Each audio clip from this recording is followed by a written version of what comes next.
स्वागत है आपका अपने YouTube channel math classes with Gurmeet Singh. जो क्लासेस हमारी घर से पढ़ाओ अभियान के तहत सरकार द्वारा चलाई जा रही है।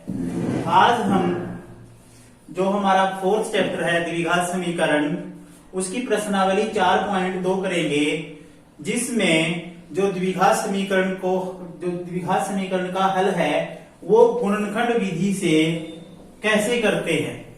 तो आपने बहुपद के गुणनखंड करना सीखा होगा 9th क्लास में, तो वही काम आपने यहाँ पे करना है। बस फर्क सिर्फ इतना है, वहां पे ये काम आपने बहुपद में किया था, यहाँ पे जो है ये समीकरण में करना है। और एक स्टेप आगे है, उसको 0 के बराबर रख के वहां से x की वैल्यू निकालनी है। तो जैसे कि गुणनखंड कैसे करते हैं, मैं आपको एक एग्जांपल लेके बताता हूं। जैसे कि 2x² minus 5x plus 3 equal to 0।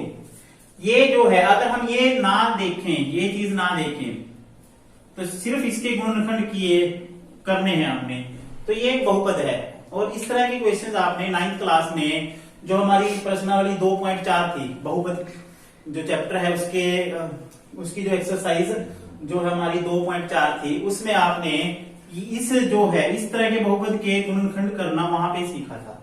काम वही करना है सेम। तो सबसे पहले आपने क्या करना है, जो x² का गुणांक है और जो हमारा अचर 3 है, इनकी आपस में क्या करनी है, आपने गुणा करके देख लेनी है। 2 और 3 की गुणा होती है 6 प्लस का 6। अब आपने क्या करना है, -5x के ऐसे टुकड़े करने हैं जिनकी गुणा क्या होगी, 6x² के बराबर आ जाए। तो ऐसे टुकड़े आपने देखने हैं कि मतलब -5x के ऐसे टुकड़े करने हैं आपने जिनको गुणा करके अगर देखें तो 6x² आ जाता है। तो इसके जो टुकड़े बनेंगे जैसे कि -3x और -2x, क्योंकि जब इनको हम गुणा करेंगे माइनस प्लस, 3 दूनी 6 और x को x से गुणा करेंगे x²। तो हम -5x की जगह क्या लिखेंगे, -3x और -2x। तो ये आपके पास जो है एक्सप्रेशन बनेगा 2x² minus 3x minus 2x जमा 3 बराबर 0। तो हमने क्या करना है, इसके 2 फैक्टर बनाने हैं, इसलिए 2 जो है इसके ग्रुपिंग कर लेते हैं। 2 जो है इसके एक्सप्रेशन है वो लेने हैं हमने। 2 यहां से, इसमें से क्या कॉमन आएगा, देखो 2 और 3 दोनों कैसे नंबर ऐसा है, अभाज्य है, कोप्राइम नंबर है, इनमें से कोई कॉमन नहीं आता। तो यहां से और यहां से क्या कॉमन आ जाएगा, यहाँ x की 2 है, यहाँ x की 1 है, तो x कॉमन आएगा। तो यहाँ पे क्या रहेगा, 2x माइनस 3, क्योंकि x तो बाहर आ गया है। फिर यहां से क्या कॉमन आएगा, माइनस, बाकी कोई कुछ नहीं कॉमन आता, तो माइनस का 1 ले लो, तो ये रहेगा 2x, और जो प्लस है वो किसमें चेंज हो जाएगा, माइनस में। क्यों, क्योंकि हमने माइनस जो है वो बाहर कॉमन लिया है। अगर हम माइनस से गुणा या माइनस से भाग करते हैं तो एक्सप्रेशन के जो चिन्ह हैं वो बदल जाते हैं। तो ये चीज ध्यान रखनी है, जो वैल्यू यहाँ है वही वैल्यू यहाँ आनी चाहिए, तब आपका क्वेश्चन सही माना जाएगा। तो 2x माइनस 3 बाहर लेंगे तो अंदर क्या रहेगा, x माइनस 1 बराबर 0। देखो इतना काम तो आपने जो है 9th क्लास में भी किया था।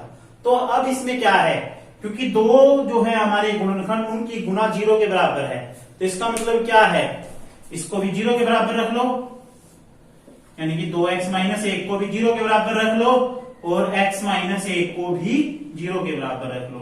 तो 2x बराबर माइनस का 1 जब राइट हैंड साइड में जाएगा तो प्लस का 1 हो जाएगा, और x का मान आ जाएगा 1/2, और यहां से x माइनस 1 को जब 0 के बराबर रखेंगे तो x का मान क्या आ जाएगा, 1। तो हमारे पास 2 हल आए हैं इसके समीकरण के, 1/2 व 1। तो ये आपका आंसर आ जाता है। तो इसी प्रकार जो हमारी प्रश्नावली है जो 4.2 है, उसके जो सभी क्वेश्चन हैं वो इसी तरह के हैं, लेकिन उसको जो पहला जो क्वेश्चन है उसमें जो है समीकरण दी हुई है, और जो अगले क्वेश्चन है वो एक व्यवहारिक प्रश्न है। वो व्यवहारिक प्रश्न है तो उनमें आपने क्या करना है, पहले जो है जो एक्सप्रेशन में चेंज कर लेना आपने, जो समीकरण है उसमें चेंज कर लेना है उसको, एक्सप्रेशन को, जो व्यवहारिक समस्या है हमारी उसको द्विघात समीकरण में चेंज कर लेना है और फिर इसी तरीके से उनको हल करना है। जैसे कि पहला क्वेश्चन है, एक्सरसाइज का जो पहला क्वेश्चन है वो देखेंगे पहले।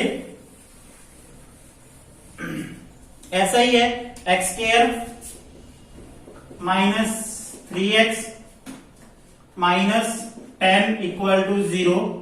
तो इसमें यहां पे 1 है, 1 एक्स स्क्वायर की माइनस 10 से मल्टीप्लाई करेंगे तो क्या आएगा, माइनस 10 एक्स स्क्वायर, यानी कि 1 एक्स स्क्वायर को माइनस 10 से गुणा करेंगे तो माइनस 10 एक्स स्क्वायर, इसको और इसको गुणा करना है आपने, ठीक है।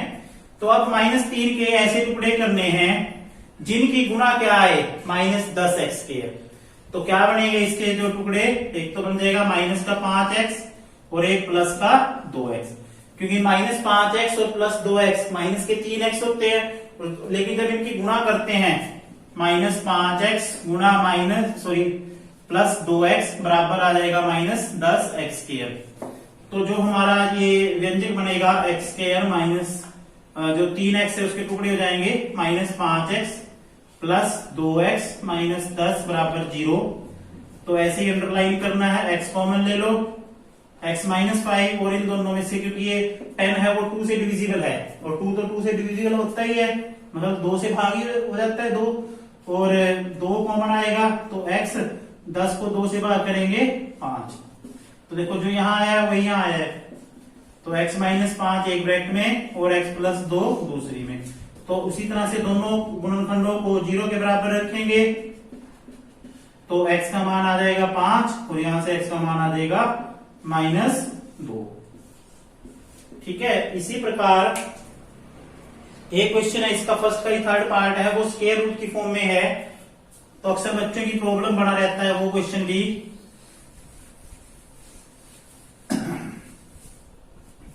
ये है वर्गमूल 2x स्क्वायर, वर्गमूल 2x square plus 7x plus 5 वर्गमूल 2 बराबर 0। तो इसी तरह वही काम इसमें करना है, यानी कि 5 वर्गमूल 2 को वर्गमूल 2 एक्स स्क्वायर से गुणा करेंगे, 5 वर्गमूल 2 को 2 से करेंगे 2 एक्स स्क्वायर, यानी कि 10 एक्स स्क्वायर आ जाएगा। क्या आएगा, 10 एक्स स्क्वायर। तो 7 के ऐसे टुकड़े करने हैं आपने जिनकी गुणा 10 एक्स स्क्वायर हो, लेकिन 7 एक्स के ऐसे टुकड़े करने हैं जिनकी गुणा 10 एक्स स्क्वायर हो। तो क्या होंगे वो, 5x और 2x। तो ये आएगा वर्गमूल 2x square plus 5x plus 2x plus 5 वर्गमूल 2। देखो इसमें एक थोड़ा सा एक लाइन और ऐड कर देता हूं मैं, जो ये 2 है ना इसको हम वर्गमूल 2 की फॉर्म में लिख लेते हैं। 2 को क्या लिख सकते हैं, वर्गमूल 2 गुना वर्गमूल 2। आप देखो वैसे ही अंडरलाइन करेंगे 2 व्यंजकों को, तो यहां से क्या कॉमन आएगा, सिर्फ x कॉमन आएगा, तो वर्गमूल 2x प्लस 5 और इसमें से क्या कॉमन आएगा, वर्गमूल 2 कॉमन आएगा, तो अंदर रहेगा वर्गमूल 2x प्लस 5 बराबर 0। क्योंकि ये जो है समीकरण है बहुपद नहीं है तो इसलिए बराबर 0 जरूर रखना है आपने। तो जैसे ये एक्सप्रेशन और ये एक्सप्रेशन सेम आ गया, इसका मतलब क्वेश्चन सही है यहां तक। तो वर्गमूल 2x जमा 5 एक ब्रैकेट में और x जमा वर्गमूल 2 दूसरी ब्रैकेट में, तो आपके पास वर्गमूल 2x जमा 5 बराबर 0, जो है प्लस का 5 है दूसरी तरफ जाके माइनस का हो जाएगा और x का मान हो जाएगा माइनस के 5 बटे वर्गमूल 2 और यहां से इसको भी 0 रखेंगे और यहाँ x का मान आ जाएगा माइनस वर्गमूल 2। तो ये आपके 2 हल आ जाते हैं इसके, x के वो मान जो इस समीकरण को सेटिस्फाई करते हैं। इसके बाद जो क्वेश्चन थर्ड है उससे आगे के जितने भी क्वेश्चन है वो व्यवहारिक प्रश्न है, मतलब व्यवहारिक समस्या को आपने द्विघात समीकरण के रूप में बदलना है, जैसे मैंने पिछली वीडियो में आपको सिखाया था। फिर उसको क्या करना है आपने, हल भी करना है। आज हम इसके 2 क्वेश्चन करेंगे, एक थर्ड करेंगे और एक सिक्स्थ करेंगे व्यवहारिक समस्या का। बाकी क्वेश्चन आपने खुद करने हैं।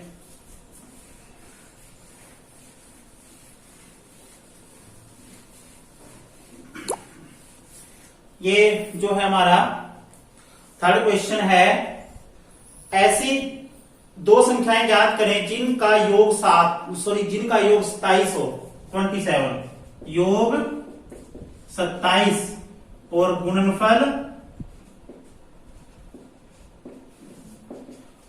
कितना हो, 182 हो।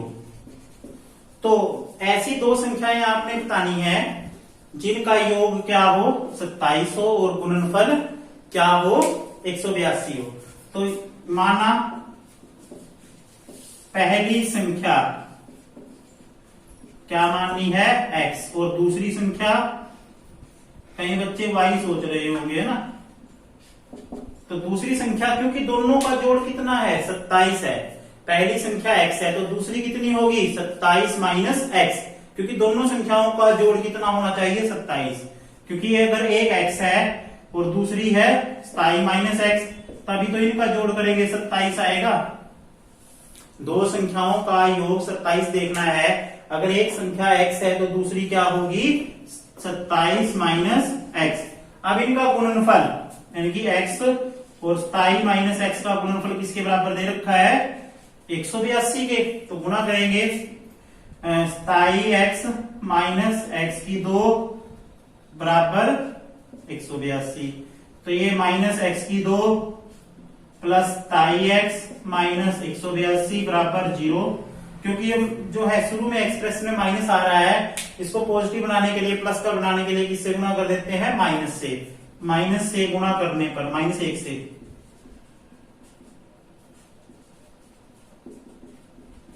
ठीक है। वैसे आप इसको ऐसे भी कर सकते हो, लेकिन जो नेगेटिव है, शुरू में नेगेटिव वैल्यू जो थोड़ा ना ओड सी लगती है, तो इसलिए इसको नेगेटिव को पॉजिटिव में कन्वर्ट करने के लिए क्या करते हैं, -1 से गुणा कर देते हैं, मतलब सारी समीकरण के निशान बदल देते हैं।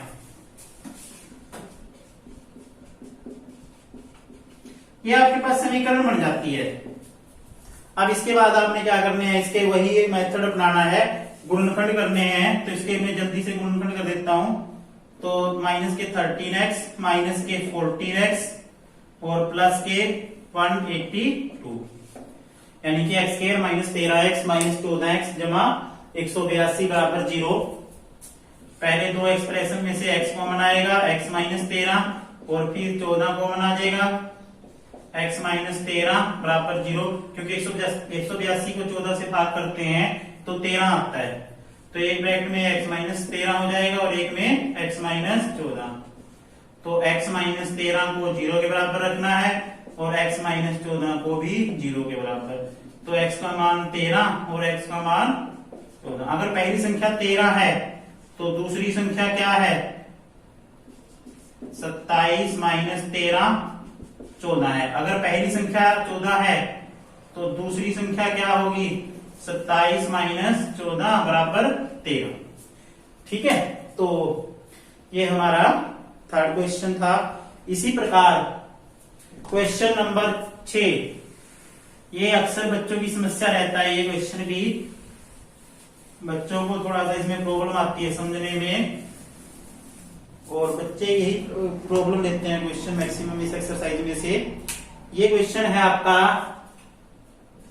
एक कुटीर उद्योग एक दिन में कुछ बर्तनों का निर्माण करता है। एक विशेष दिन यह देखा गया कि प्रत्येक नग की निर्माण लागत रुपए में उस दिन के निर्माण किए गए बर्तनों की संख्या के दुगने से 3 अधिक थी। यदि उस दिन की कुल निर्माण लागत 90 रुपए हो तो निर्मित किए गए बर्तनों की संख्या और प्रत्येक नग की लागत ज्ञात करें। तो सबसे पहले क्या करेंगे, माना बर्तनों की संख्या, माना बर्तनों की संख्या जो एक दिन में बनाए जाते हैं बराबर x। अब प्रत्येक नग की लागत,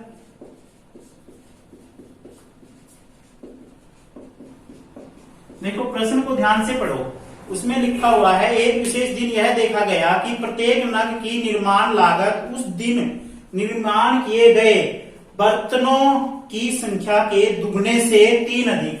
अब बर्तनों की संख्या का दुगना क्या हो जाएगा, 2x, और इससे 3 अधिक प्लस 3, तो ये है प्रत्येक नग की निर्माण लागत।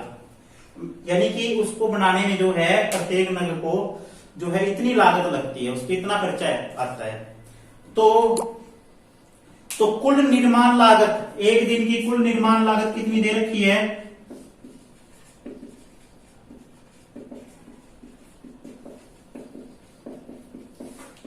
बराबर है 90। अब कुल निर्माण लागत कैसे निकालते हैं? बर्तनों की संख्या गुना प्रत्येक नग की लागत। मतलब हमने देखना है कि कुल लागत कैसे निकालोगे। एक यूनिट जो है, एक इकाई है, एक नग है, उसकी लागत को उसकी संख्या से गुणा कर देते हैं। मान लो, सपोज करो, मैं एक एग्जांपल लेता हूं। मान लो एक पेन को बनाने में 10 रुपए लग रहे हैं, तो 10 पेनों को बनाने में कितने लागत लगेगी? 10 गुना 10 100। तो गुणा करके हम लागत, मतलब टोटल लागत निकालते हैं। तो यहाँ पे कुल लागत 90 दी हुई है, तो इन दोनों की गुणा किसके बराबर आएगी? 90 के बराबर आएगी। तो ये 2x की 2 प्लस 3x, ये प्लस का 90 जो है इस तरफ आके माइनस का हो जाएगा। अब क्या करेंगे? ये आपके पास 90 को इससे 2 से गुणा करेंगे, 180, ठीक है, माइनस के 180 एक्स स्क्वायर। अब 3 के ऐसे टुकड़े करने हैं आपने, मतलब ऐसी दो संख्याएं देखनी है जिनको घटाने से तो क्या आएगा? 3 आएगा, और गुणा करके क्या आएगा? 90। तो ऐसी दो कौन सी संख्याएं होंगी? तो ऐसी दो संख्याएं हमारे पास होंगी 15 और 12। यानी कि 3x को जब हम इसके टुकड़े करेंगे, 15x माइनस 12x, क्योंकि 15x में से 12x माइनस करेंगे 3x, और 15 और 12 को 15x और माइनस के 12x को गुणा करेंगे तो माइनस के 180 एक्स स्क्वायर आ जाएगा। तो ये हो जाएगा आपके पास 2x square plus 15x minus 12x minus 90 बराबर 0। उसी तरह से यहां से कॉमन आ जाएगा आपके पास x, तो अंदर रहेगा 2x जमा 15, और यहां से क्या कॉमन आएगा? 6 कॉमन आ जाएगा आपके पास माइनस का, तो अंदर रहेगा 2x प्लस 15 छिके 90, ठीक है। तो यहाँ पे आपके पास आ जाएगा 15, ठीक है। तो ये आपके पास 2x जमा 15 एक ब्रैकेट में हो जाएगा, और x माइनस 6 दूसरी ब्रैकेट में। तो जब 2x जमा 15 को 0 के बराबर रखेंगे तो हमारे पास, और इसी तरह से x माइनस 6 को 0 के बराबर रखना है। तो जब 2x जमा 15 को 0 के बराबर रखेंगे तो x का मान आ जाएगा माइनस के 15/2। ये असंभव है। असंभव क्यों है? क्योंकि जो x है वो बर्तनों की संख्या है, और बर्तनों की संख्या कभी भी माइनस में और फ्रैक्शन में नहीं होती, मतलब भिन्न में नहीं होती। और इसी तरह से जब दूसरी वैल्यू को हम 0 के बराबर रखेंगे x माइनस 6 को, तो x का मान क्या आ जाएगा? 6। यानी कि बर्तनों की संख्या क्या आएगी हमारे पास? बर्तनों की संख्या आ जाएगी 6, और लागत, प्रत्येक नग की लागत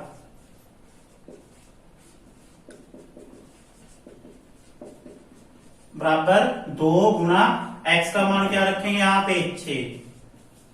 तो 6 दूनी 12 और 3 15, सॉरी 6 दूनी 12 और 3 15, यानी कि प्रत्येक नग की लागत क्या आएगी हमारे पास? 15।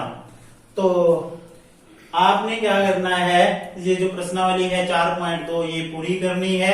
आज के लिए बस इतना ही। धन्यवाद।